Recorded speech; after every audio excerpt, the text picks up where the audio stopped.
ദാറുൽ മുബീൻ മജ്ലിസ് കാണുന്ന പ്രിയമുള്ള മുത്തു മുഅ്മിനീങ്ങളെ, ഒരു മനുഷ്യൻ്റെ ജീവിതത്തിൽ എപ്പോൾ വേണമെങ്കിലും സംഭവിക്കാവുന്ന ഒന്നാണ് മരണമെന്ന് പറയുന്നത്. എന്നാൽ ഒരാൾ മരിക്കുന്നതിൻ്റെ മുമ്പ് അവൻ്റെ ശരീരത്തിൽ ചില അടയാളങ്ങൾ ഉണ്ടാകുമെന്ന് മഹാന്മാർ നമ്മളെ പഠിപ്പിച്ചിട്ടുണ്ട്. ഏതൊക്കെയാണ് ആ അടയാളങ്ങളെന്ന് വിശദമായി ഇന്നത്തെ മജ്ലിസിലൂടെ നമ്മൾക്ക് പഠിക്കാം. അതുപോലെ തന്നെ നല്ല രൂപത്തിൽ മരിക്കാൻ, ആഖിബത്ത് നന്നായി മരിക്കാൻ, ലാ ഇലാഹ ഇല്ലല്ലാഹ് ചൊല്ലി മരിക്കാൻ നാം എന്താണ് ചെയ്യേണ്ടത് എന്നതിനെക്കുറിച്ചും വിശദമായി പഠിക്കാം. അള്ളാഹു തൗഫീഖ് പ്രദാനം ചെയ്യട്ടെ. ഇൻഷാ അല്ലാഹ് എല്ലാ ദിവസവും രാവിലെ 6 മണിക്ക് നമ്മളെ ചാനലിൽ ദിക്ർ ദുആ മജ്ലിസ് ഉണ്ടാവും. കഴിയുന്ന ആളുകളൊക്കെ അതിൽ പങ്കെടുക്കണമെന്ന് പ്രത്യേകം ഓർമ്മപ്പെടുത്തുകയാണ്. അസ്സലാമു അലൈക്കും വറഹ്മത്തുള്ളാഹി വബറകാതുഹു. അൽഹംദുലില്ലാഹി റബ്ബിൽ ആലമീൻ വൽ ആഖിബത്തു ലിൽ മുത്തഖീൻ. അസ്സലാത്തു വസ്സലാമു അലൈക യാ റസൂലല്ലാഹ്. അസ്സലാത്തു വസ്സലാമു അലൈക യാ ഹബീബല്ലാഹ്. ഇലാഹി അൻത മഖ്സൂദി വരിളാക മത്ലൂബി. അഊദു ബികലിമാത്തില്ലാഹി തമ്മാതി മിൻ ശർരി മാ ഖലഖ്. ദാറുൽ മുബീൻ മജ്ലിസ് കാണുന്ന പ്രിയമുള്ള മുത്തു മുഅ്മിനീങ്ങളെ, നിങ്ങളെ എല്ലാവരെയും നമ്മുടെ മജ്ലിസിലേക്ക് സ്വാഗതം ചെയ്യുകയാണ്. അല്ലാഹു സുബ്ഹാനഹു വ തആല നമ്മളുടെ ആഖിബത്ത് നന്നാക്കി തരുമാറാകട്ടെ. നമ്മുടെ ജീവിതത്തിലെ സർവ്വ പ്രയാസങ്ങളും അല്ലാഹു അകറ്റിത്തരട്ടെ. ഒരുപാട് ആളുകൾ നമ്മൾ രാവിലെ 6 മണിക്ക് നടക്കുന്ന മജ്ലിസിലും അതുപോലെ തന്നെ ഇപ്പോൾ ഉള്ള മജ്ലിസിലും ദുആ കൊണ്ട് വസിയത്ത് ചെയ്തിട്ടുണ്ട്. എല്ലാവരുടെ ഹാജത്തുകളും അല്ലാഹു നിറവേറ്റി കൊടുക്കട്ടെ. എല്ലാവരുടെ കാര്യങ്ങളും അല്ലാഹു എളുപ്പമാക്കി കൊടുക്കട്ടെ.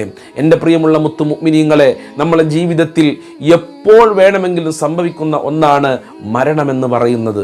അതുകൊണ്ട് തന്നെ മരണത്തിനെ ഒരിക്കലും നമ്മൾ മറക്കാൻ പാടില്ല. മഹാനായ നബി തങ്ങൾ നമ്മളെ പഠിപ്പിച്ചു, അക്സിറൂ ദിക്റ ഹാദിമിൽ ലദ്ദാത്ത്. നിങ്ങളുടെ സർവ്വരസങ്ങളെയും സർവ്വ സന്തോഷങ്ങളെയും ഇല്ലാതെയാക്കുന്ന മരണത്തിനെ കുറിച്ച് നിങ്ങൾ ധാരാളം ഓർക്കണേ എന്ന് അല്ലാഹു സുബ്ഹാനഹു വ തആല ഖുർആനിലൂടെ പറഞ്ഞതെന്താ? കുല്ലു നഫ്സിൻ ദായിഖത്തുൽ മൗത്ത്. എല്ലാ മനുഷ്യരും മരണത്തിൻ്റെ രുചി അറിയും. എല്ലാവരും അറിയും. എത്രത്തോളം മഹാനായ നബി തങ്ങൾ വരെ ഈ ലോകത്തുനിന്ന് വിട പറഞ്ഞു പോയിട്ടുണ്ട്. അമ്പിയാക്കൾക്ക് മരണം സംഭവിച്ചിട്ടുണ്ട്, ഔലിയാക്കൾക്ക് മരണം സംഭവിച്ചിട്ടുണ്ട്. പിന്നെയുണ്ടോ ഈ ദുനിയാവിലെ ചപ്പു ചവറുകളായ നമ്മൾക്ക് എന്തായാലും മരണം ഉണ്ടാകും. മരണം നമ്മളെ കൂടപ്പിറപ്പാണ്.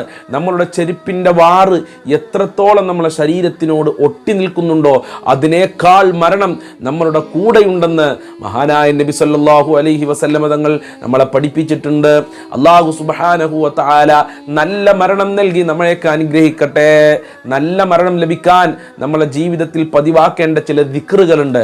അതിൽ വളരെ പ്രധാനപ്പെട്ടതാണ് ലാ ഇലാഹ ഇല്ലല്ലാഹ് മൻ കാന ആഖിറു കലാമിഹി ഖൗല ലാ ഇലാഹ ഇല്ലല്ലാഹ് ദഖലൽ ജന്ന. ഒരാളുടെ അവസാന വാക്ക് ലാ ഇലാഹ ഇല്ലല്ലാഹ് ആയാൽ ദഖലൽ ജന്ന, അവൻ സ്വർഗ്ഗത്തിൽ പ്രവേശിച്ചിരിക്കുന്നു എന്ന് മുത്തുനബി നമ്മളെ പഠിപ്പിച്ചിട്ടുണ്ട്. അപ്പോൾ ലാ ഇലാഹ ഇല്ലല്ലാഹുമായി നമ്മൾ ബന്ധപ്പെട്ടാൽ, നമ്മളെ നാവ് കൊണ്ട് മനസ്സുകൊണ്ട് ധാരാളം ലാ ഇലാഹ ഇല്ലല്ലാഹ് പറഞ്ഞാൽ ഈമാനോടെ മരിക്കാം. ലാ ഇലാഹ ഇല്ലല്ലാഹ് ചൊല്ലി മരിക്കാം. അല്ലാഹു തൗഫീഖ് പ്രദാനം ചെയ്യട്ടെ. അതുപോലെ തന്നെ ധാരാളം ഖുർആൻ ഓതുക, മറ്റുള്ള ദിക്റുകൾ ചൊല്ലുക, സ്വലാത്തുകൾ അധികരിപ്പിക്കുക. ഇതൊക്കെ ഈമാനോടുകൂടെ മരിക്കാനുള്ള മാർഗങ്ങളായി മഹാന്മാർ നമ്മളെ പഠിപ്പിച്ചു തന്നിട്ടുണ്ട്. അല്ലാഹു തൗഫീഖ് നൽകട്ടെ. എൻ്റെ പ്രിയമുള്ളവരെ, എവിടെ വെച്ച് മരിക്കും, എങ്ങനെ മരിക്കും, എപ്പോൾ മരിക്കുമെന്നൊന്നും കൃത്യമായ ഒരു രേഖ അല്ലാഹു സുബ്ഹാനഹു വ തആല നമ്മൾക്ക് പഠിപ്പിച്ചു തന്നിട്ടില്ല. മുത്തുനബി സല്ലല്ലാഹു അലൈഹി വസല്ലമ തങ്ങൾ നമ്മൾക്ക് പഠിപ്പിച്ചു തന്നിട്ടില്ല.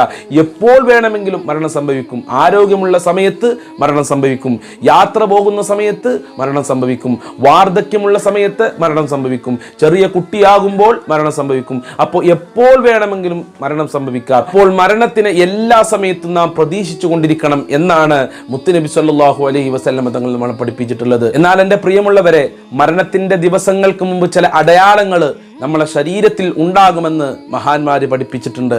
ഒന്നാമത്തെ അടയാളം, ശരിക്ക് നിൽക്കാൻ കഴിയൂല. കാലിൻ്റെ ബാലൻസുകളൊക്കെ നഷ്ടപ്പെട്ടു പോവുക, ശരിക്കും നടക്കാൻ കഴിയൂല.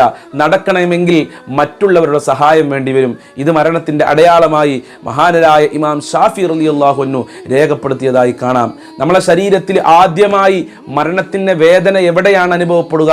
നമ്മളെ കാലുകൾക്കാണ്. കാൽപാദങ്ങൾക്കാണ്, കാലിൻ്റെ വിരലുകൾക്കാണ്. ഖുർആൻ ഓർമ്മപ്പെടുത്തി, മരണവേദന കൊണ്ട് നമ്മളിങ്ങനെ കാലിട്ടടിക്കും. കോഴിയെ അറുത്തു കഴിഞ്ഞാൽ, പോത്തിനെ അറുത്തു കഴിഞ്ഞാൽ അതിൻ്റെ കാലിട്ട് ഒരതുന്നത് കണ്ടിട്ടില്ലേ? അതുപോലെ തന്നെയാണ് മനുഷ്യരും മരണവേദന കൊണ്ട് കാലിട്ടടിക്കുമെന്ന് അള്ളാഹു പരിശുദ്ധ ഖുർആനിലൂടെ നമ്മൾ ഓർമ്മപ്പെടുത്തി തന്നിട്ടുണ്ട്. മരണത്തിൻ്റെ രണ്ടാമത്തെ അടയാളം നമ്മളെ മൂക്കുകളൊക്കെ ചെരിഞ്ഞു പോവുക.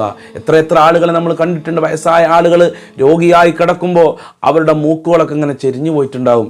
ഇത് മരണത്തിൻ്റെ അടയാളമായി മഹാന്മാർ രേഖപ്പെടുത്തിയിട്ടുണ്ട്.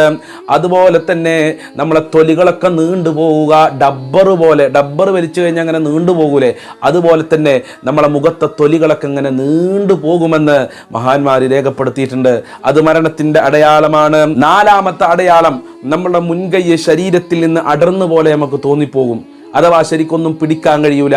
ഇതിൻ്റെ ബാലൻസുകളൊക്കെ നഷ്ടപ്പെട്ടു പോയിട്ടുണ്ടാകും. ഒന്നും പിടിക്കാൻ കഴിയാത്ത അവസ്ഥ, ഭക്ഷണം പോലും കഴിക്കാൻ പറ്റാത്ത ഒരു അവസ്ഥ നമ്മൾക്ക് അനുഭവപ്പെടുക.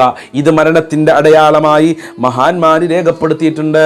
അതുപോലെ തന്നെ നമ്മളെ ചെവിയുടെ ഭാഗത്തുള്ള ആട്ടുചെന്നി കുഴിയായി പോവുക, അതിങ്ങനെ കുഴിഞ്ഞു പോകുമത്രേ, അതും മരണത്തിൻ്റെ അടയാളമാണ്. അതുപോലെ തന്നെ സ്മെല്ലുകളൊന്നും അറിയാൻ പറ്റൂല, ഒരു കുഴപ്പമൊന്നും ഉണ്ടാവില്ല, പക്ഷേ സ്മെല്ലൊന്നും അറിയില്ല. ഭക്ഷണത്തിൻ്റെ സ്മെല്ലറിയില്ല, അഴുക്കിൻ്റെ സ്മെല്ലറിയില്ല. അങ്ങനത്തെ വല്ലാത്ത ഒരു അവസ്ഥ യിലൂടെ നമ്മൾ സഞ്ചരിച്ചു പോകും. ഇത് മരണത്തിൻ്റെ അടയാളമാണ്. അതുപോലെ തന്നെ കണ്ണിന് കളറുകളൊന്നും പിടിക്കൂല, എന്ത് കണ്ടാലും അത് കറുപ്പോ അത് വെളുപ്പോ ആയി തോന്നിപ്പോകും. മഞ്ഞ, ചുവപ്പ് അങ്ങനെയുള്ള കളറുകളൊന്നും നമ്മളെ കണ്ണിന് ശരിക്ക് പിടിക്കുകയില്ല. ഇത് മരണത്തിൻ്റെ അടയാളമാണ്. അതുപോലെ ഉറക്കം തികയാതെ വരിക, എപ്പോഴും ഉറങ്ങിക്കൊണ്ടിരിക്കുക, വിളിച്ചാലും ഉണരൂല, ശബ്ദം ഉണ്ടാക്കിയാലും ഒന്നും ഉണരൂല, എപ്പോഴും ഉറങ്ങുന്ന ഒരു അവസ്ഥ. അതുപോലെ തന്നെ കണ്ണിങ്ങനെ അടഞ്ഞു പോവുക, കണ്ണ് തുറക്കാൻ കഴിയൂല, തുറക്കണം എന്നൊക്കെ ഉണ്ടാവും, പക്ഷെ തുറക്കാൻ കഴിയാത്ത ഒരു അവസ്ഥ, ഇതും മരണത്തിൻ്റെ അടയാളമാണ്. അതുപോലെ തന്നെ പെട്ടെന്ന് കാഴ്ചശക്തിയും കേൾവിശക്തിയും നഷ്ടപ്പെട്ടു പോകുക, അല്ലേ? അങ്ങനെ എത്ര ആളുകളുണ്ട്. അള്ളാഹു കാത്തുരക്ഷിക്കുമാറാകട്ടെ. ഒരു കുഴപ്പമൊന്നും ഉണ്ടാവില്ല, പക്ഷെ പെട്ടെന്ന് കാണാം കാഴ്ചശക്തിയും കേൾവിശക്തിയും ഒക്കെ നഷ്ടപ്പെട്ടു പോവുക. ഇത് മരണത്തിൻ്റെ അടയാളമായി ഉസ്താദുമാർ പഠിപ്പിക്കുന്നുണ്ട്. അതുപോലെ തന്നെ ഭക്ഷണത്തിനോട് മടുപ്പ് വരിക, ഭക്ഷണം കഴിക്കാത്തൊരു അവസ്ഥ. ഭക്ഷണം കഴിച്ചിട്ടില്ലേ തന്നെ മനുഷ്യൻ്റെ ശരീരം ക്ഷയിച്ചു പോകും, മനുഷ്യൻ്റെ ആരോഗ്യം നശിച്ചു പോകും. മനുഷ്യൻ്റെ ശരീരത്തിൻ്റെ ആരോഗ്യത്തിൻ്റെ നിലനിൽപ്പിനാണ് ഭക്ഷണം കഴിക്കുന്നത്. ആ ഭക്ഷണത്തിനോട് മടുപ്പ് വരിക, ഭക്ഷണം കഴിക്കൂല. ഭക്ഷണം കൊടുക്കാൻ മക്കൾ തയ്യാറാണ്, കുടുംബക്കാർ തയ്യാറാണ്, പക്ഷേ അവർക്ക് ഭക്ഷണം കഴിക്കാൻ കഴിയൂല. ഇത് മരണത്തിൻ്റെ മറ്റൊരു അടയാളമാണ്. അതുപോലെ ഒറ്റക്ക് വെറുതെ സംസാരിക്കുക, വെറുതെ ഇങ്ങനെ വയസ്സായ ആളുകൾ കണ്ടിട്ടില്ലേ, രോഗികളായ ആളുകളൊക്കെ നിങ്ങൾ കണ്ടിട്ടില്ലേ, വെറുതെ ഇങ്ങനെ സംസാരിച്ചു കൊണ്ടിരിക്കുക. അതുപോലെ തന്നെ മരണപ്പെട്ട ആളുകൾ സ്വപ്നത്തിൽ വന്നുകിട്ട് എൻ്റെ കൂടെ വാ, നമുക്ക് യാത്ര പോകാം എന്നൊക്കെ ഇങ്ങനെ നിരന്തരമായി പറഞ്ഞുകൊണ്ടിരിക്കുക. ഇത് മരണത്തിൻ്റെ അടയാളമാണ്. അതുപോലെ തന്നെ മഹാന്മാര് പറയുന്നുണ്ട്, നരബാധിക്കുക എന്നുള്ളത് മരണത്തിൻ്റെ മറ്റൊരടയാളമാണ്. നമ്മളെ ശരീരത്തിന് നരബാധിക്കുക എന്നുള്ളത് മരണത്തിനെ ചിന്തിക്കാൻ നാം തുടങ്ങണമെന്ന് അല്ലാഹു സുബ്ഹാനഹു വ തആല നമ്മൾക്ക് അറിയിച്ചു തരികയാണ്. അതുപോലെ തന്നെ മുതുകൊക്കെ വളഞ്ഞു പോകുക, വയസ്സാകുമ്പോൾ മുതുകൊക്കെ ഇങ്ങനെ വളഞ്ഞു പോകും, എന്നാലും തെറ്റുകുറ്റങ്ങൾ ചെയ്യൂട്ടോ. ഈ അടയാളങ്ങളൊക്കെ നമ്മളെ ശരീരത്തിലുണ്ടെങ്കിൽ നമ്മൾ പിന്നെ ഈബത്ത് പറയൽ കുറക്കൂല, മറ്റൊരാളെ കുറ്റം പറയൽ കുറക്കൂല, കളവ് പറയൽ കുറക്കൂല, തെറ്റുകുറ്റങ്ങൾ ഇങ്ങനെ ചെയ്തുകൊണ്ടിരിക്കും. എൻ്റെ പ്രിയമുള്ളവരെ, ഇതൊക്കെ മരണത്തിൻ്റെ അടയാളങ്ങളാണ്. അള്ളാഹു കാത്തുരക്ഷിക്കട്ടെ. അപ്പം മുതുകൊക്കെ വളഞ്ഞു പോവുക, ഇത് മരണത്തിൻ്റെ മറ്റൊരു അടയാളമാണ്. അതുപോലെ തന്നെ മരുന്ന് ശരീരത്തിന് പിടിക്കൂല.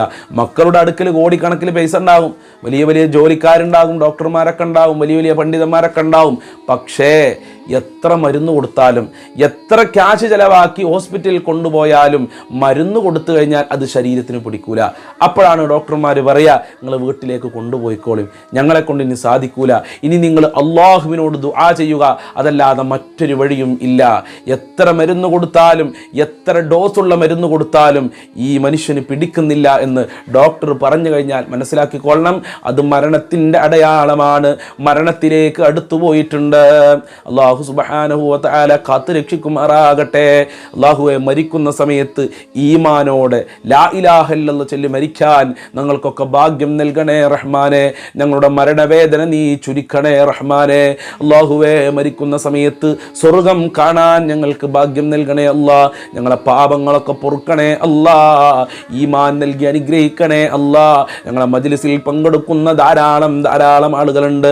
പ്രത്യേകം ഞങ്ങളുടെ 6 മണിക്ക് നടക്കുന്ന മജ്ലിസിൽ ധാരാളം ഉമ്മമാര് പങ്കെടുക്കുന്നുണ്ട്. ഒഴിവുള്ള സമയത്തൊക്കെ അതിൽ പറയുന്ന ദിക്റുകൾ, സ്വലാത്ത് ചൊല്ലുന്ന ഉമ്മമാര്, ഉപ്പമാര്, സഹോദരന്മാര്, സഹോദരിമാരുണ്ട്. അവരൊക്കെ നീ അനുഗ്രഹിക്കണേ അല്ലാ, നിന്റെ കാവൽ നൽകണേ അല്ലാ, നിന്റെ സഹായം നൽകണേ അല്ലാ, നിന്റെ സംരക്ഷണം നൽകണേ അല്ലാ, ഞങ്ങളെ എല്ലാ പ്രയാസങ്ങളും അകറ്റണേ അല്ലാ, ദുനിയാവിലും ആഖിറത്തിലും വിജയം നൽകണേ അല്ലാ, സാമ്പത്തികമായ അഭിവൃദ്ധി നൽകണേ അല്ലാ, ഐശ്വര്യം നൽകണേ അല്ലാ, ഞങ്ങളെ അഭിമാനം നഷ്ടപ്പെടുത്തല്ല അല്ലാ, മുഅ്മിനീങ്ങളെ ഇസ്സത്ത് നീ സംരക്ഷിക്കണേ റഹ്മാനേ. റബ്ബനാ തഖബ്ബൽ മിന്നാ ഇന്നക അൻതസ് സമീഉൽ അലീം വതുബ് അലൈനാ ഇന്നക അൻതത് തവ്വാബുർ റഹീം വഗ്ഫിർ ലനാ വഇയ്യാഹും ബിമഗ്ഫിറതിക യാ അർഹമർ റാഹിമീൻ യാ അർഹമർ റാഹിമീൻ യാ അർഹമർ റാഹിമീൻ ബിഫദ്ലി സ്വല്ലല്ലാഹു അലാ മുഹമ്മദ് സ്വല്ലല്ലാഹു അലൈഹി വസല്ലം സ്വല്ലല്ലാഹു അലാ മുഹമ്മദ് സ്വല്ലല്ലാഹു അലൈഹി വസല്ലം അല്ലാഹുമ്മ സ്വല്ലി അലാ മുഹമ്മദ് യാ റബ്ബി സ്വല്ലി അലൈഹി വസല്ലിം. അസ്സലാമു അലൈക്കും വറഹ്മത്തുള്ളാഹി വബറകാതുഹു.